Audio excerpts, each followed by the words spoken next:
Bonjour à tous, bienvenue pour cette nouvelle conférence. Nous allons étudier aujourd'hui la représentation de la danse dans l'art et plus précisément la peinture du 19e siècle à travers laquelle nous pourrons découvrir différentes œuvres d'art qui nous montreront des scènes de bals populaires ou bien tout simplement des ballets d'opéra de Paris.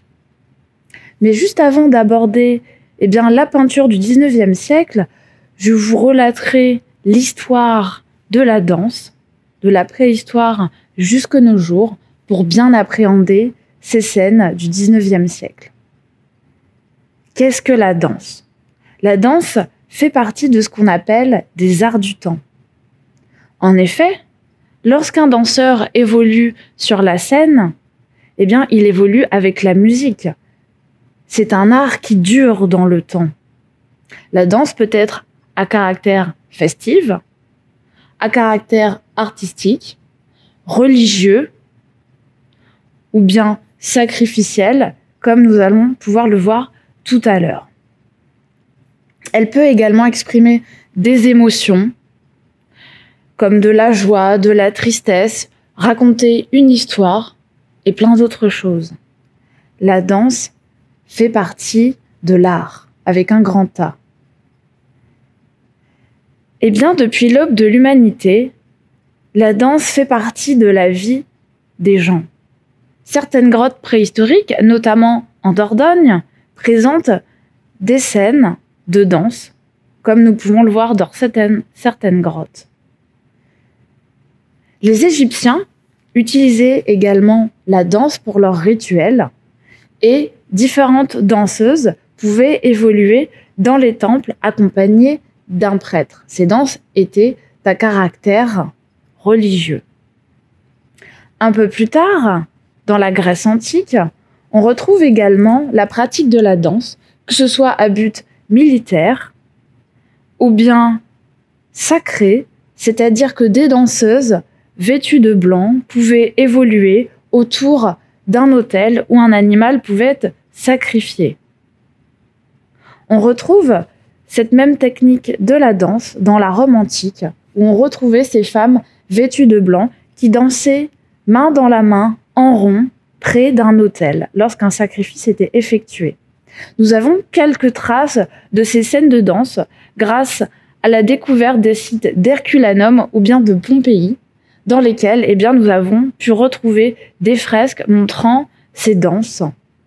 Les Romains, qui étaient un peu plus puritains que les Grecs, ont, pendant plusieurs années, interdit ce type de danse et blâmé les très bons danseurs. Le Moyen-Âge a gardé cette tradition de la danse religieuse et jusqu'au XIIe siècle, fidèles et prêtres dansaient ensemble dans les églises. Par la suite, après le XIIe siècle, l'Église condamna ce type de pratique et la danse fut surtout utilisée à caractère privé et de divertissement. Cependant, au XVIe siècle, certaines églises reprirent ce type de danse, notamment le jour de la Saint-Martial, et on pu retrouver dans ces églises des fidèles dansant avec des religieux pour célébrer le saint. En Espagne, à la différence du reste de l'Europe, ce type de danse religieuse continua à perdurer dans les églises.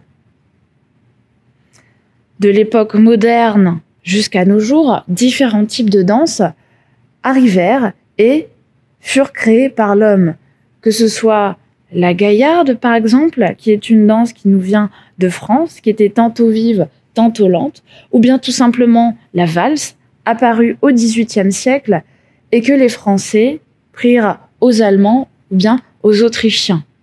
La danse que l'on connaît à l'heure actuelle a été créée au début du XXe siècle, avec cette ouverture vers une multitude de types de danse. Danse contemporaine, danse moderne, la bachata, la salsa.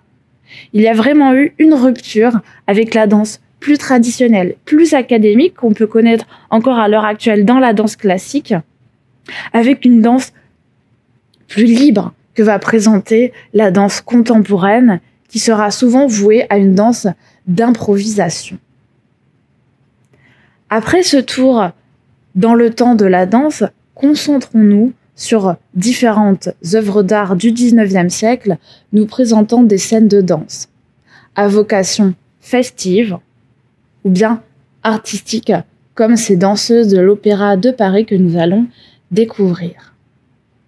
Dans la deuxième moitié du XIXe siècle, le courant des impressionnistes représentèrent très souvent des scènes de danse, que ce soit des bals populaires ou bien des scènes d'opéra.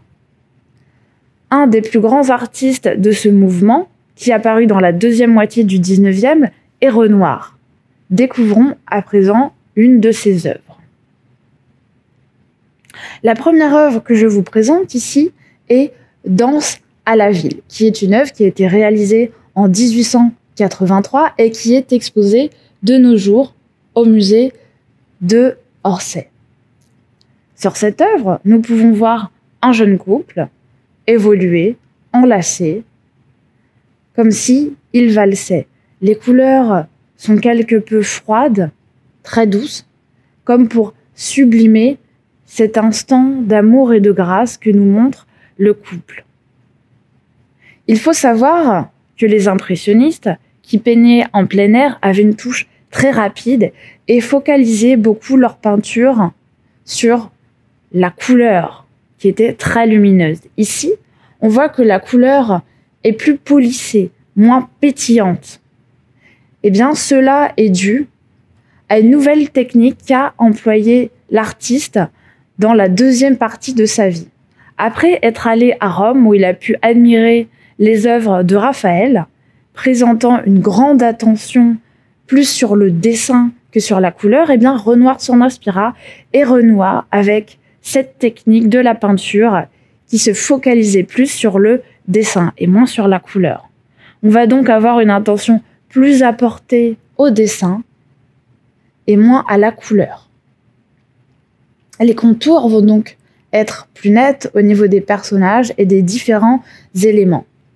Juste derrière les personnages, nous pouvons voir le décor d'une salle de bal et une plante verte juste en arrière-fond égayant cette scène.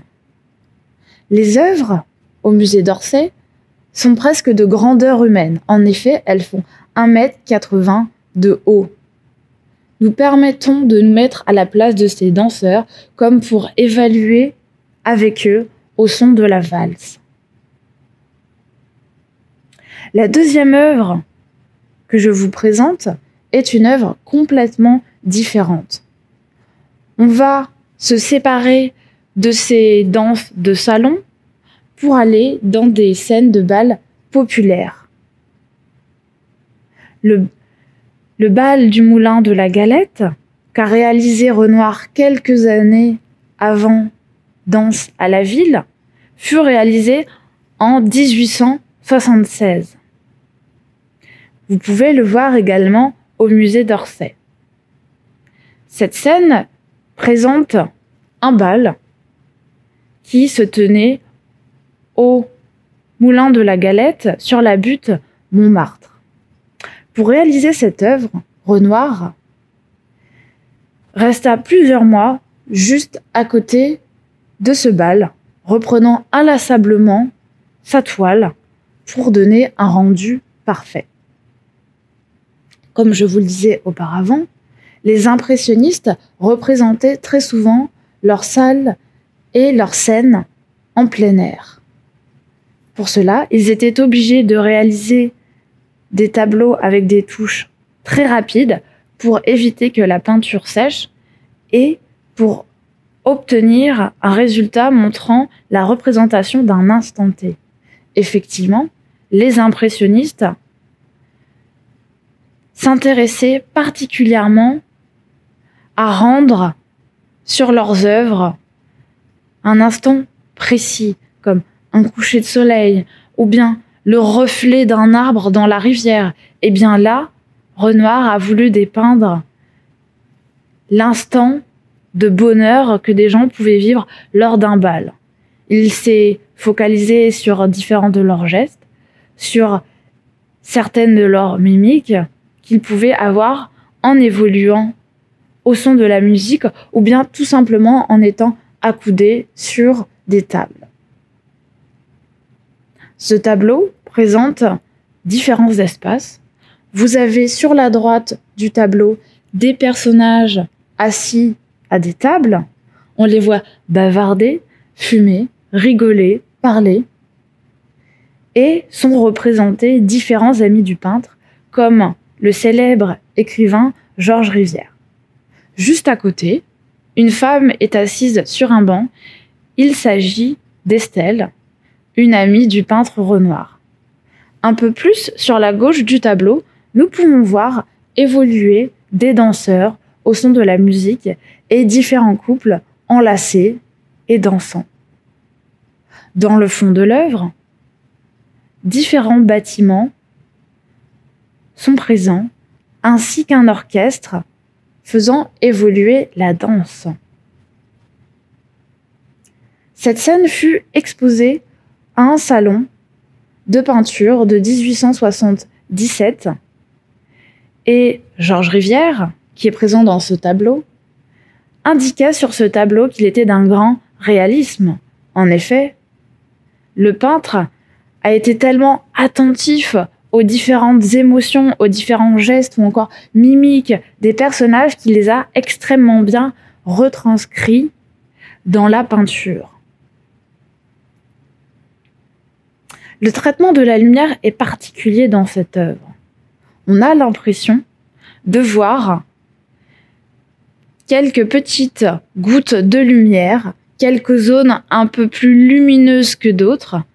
Eh bien, c'est tout simplement dû au fait que Renoir a voulu présenter cette lumière comme si on voyait à travers le feuillage d'un arbre, comme si la lumière n'était présente que sur certaines zones du tableau, mettant en évidence certains danseurs et en laissant d'autres dans l'ombre.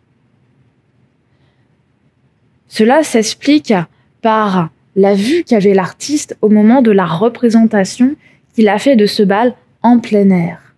Et cela fait tout le charme et la particularité de ce tableau. Renoir, qui faisait partie de ce mouvement des impressionnistes, n'était pas le seul de cette bande artiste qui était également ami. On retrouve aussi un autre artiste très célèbre, Degas, qui a longtemps représenté les danseuses de l'Opéra de Paris.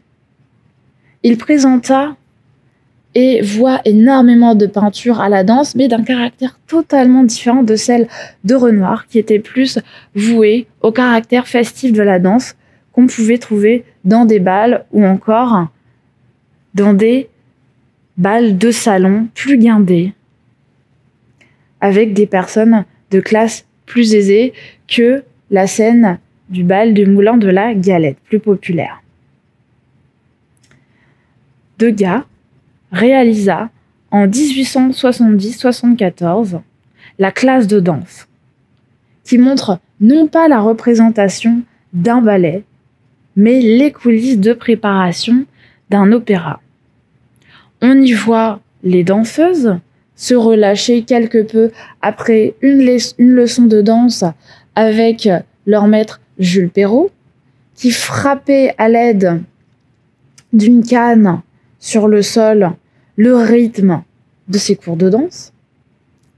Au premier plan, on voit deux danseuses, dont une se grattant le dos, montrant qu'elle se relâche après l'effort difficile qu'elle avait fourni, et un peu plus dans le fond, nous verrons des danseuses tirer sur leur ruban, se relâcher, soupirer, discuter entre elles, montrant le caractère peu attentif qu'elles pouvaient accorder aux cours de danse.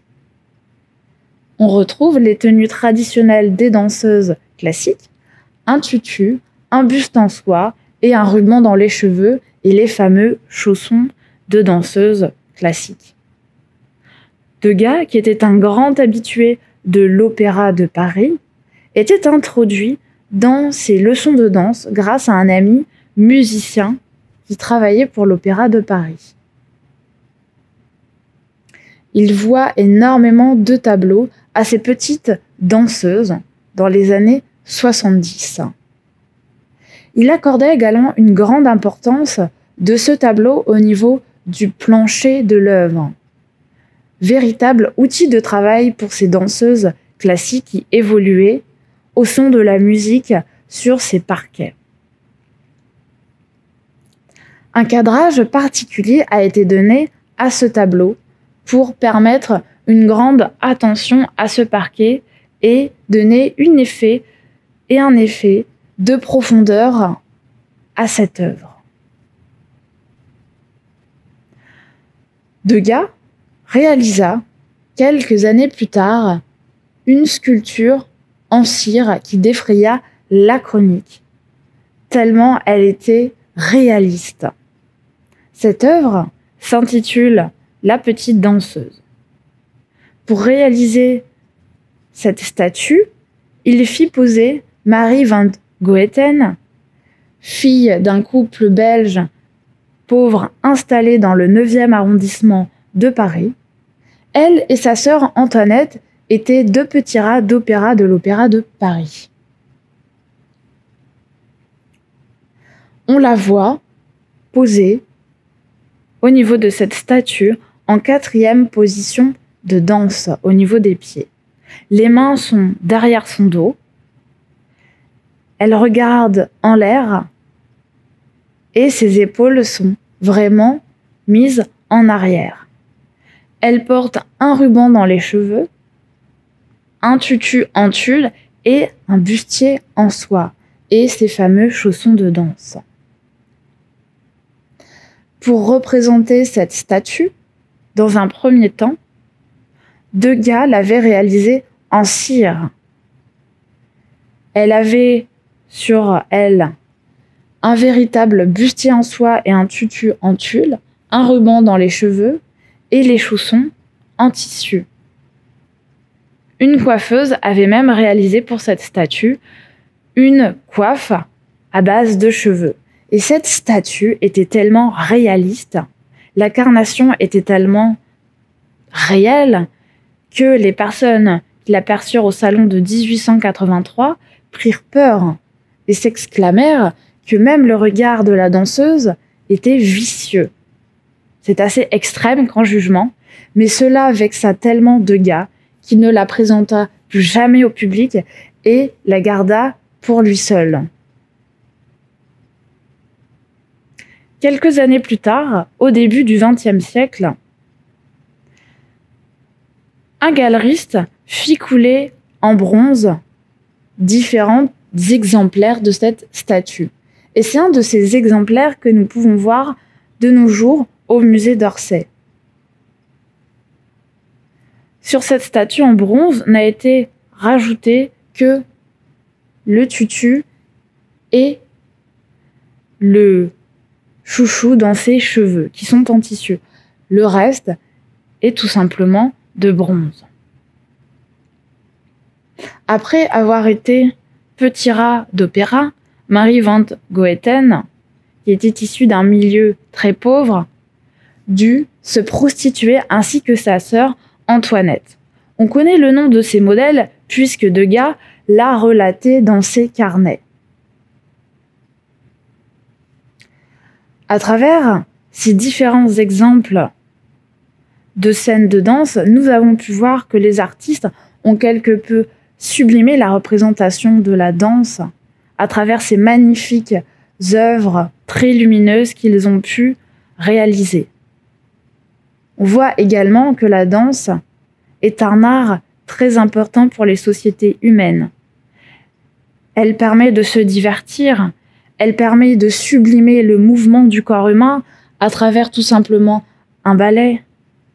Le danseur évolue avec grâce sur scène et nous laisse dans la tête un magnifique souvenir. C'est là qu'on se rend compte que la danse permet à l'homme de prendre du bon temps, que ce soit juste en regardant un opéra ou bien tout simplement d'évoluer lors d'un bal populaire. J'espère que cette conférence vous a plu.